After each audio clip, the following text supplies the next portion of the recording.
আজকের কথাগুলো আল্লাহর হস্তে মাথায় নেওয়ার চেষ্টা করেন। শিশুকে জন্মের পর থেকে ইলেকট্রনিক মিডিয়া থেকে পায়ে ধরে বলছি দূরে রাখেন।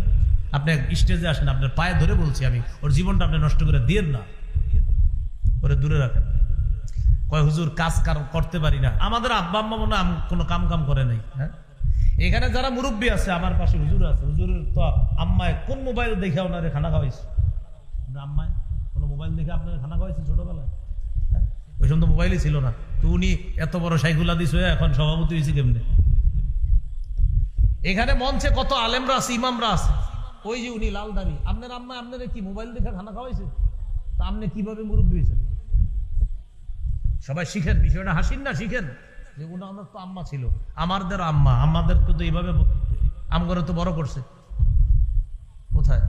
তো আপনাদের হাতে পায়ে ধরে বলছি, শিশু সন্তানের জীবনটা নষ্ট করে দিন না।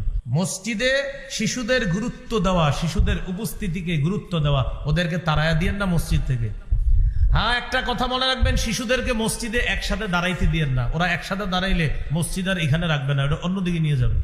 এই জন্য আপনি কি করবেন, মসজিদে নেওয়ার পর শিশুকে, অভিভাবক 5 জন শিশু নিয়ে মসজিদে গেলেন, আপনি এক কোনায় দাঁড়াবেন, আরেকজন আরেক খাম্বার পাশে দাঁড়াইবেন, আরেকজন আরেক কোনায় দাঁড়াবেন। মানে শিশুদেরকে একসাথে দাঁড়াইতে দিয়েন না। তখন আপনারা যখন রুকুতে যাবেন না, ওরা ওদের সাথে কথা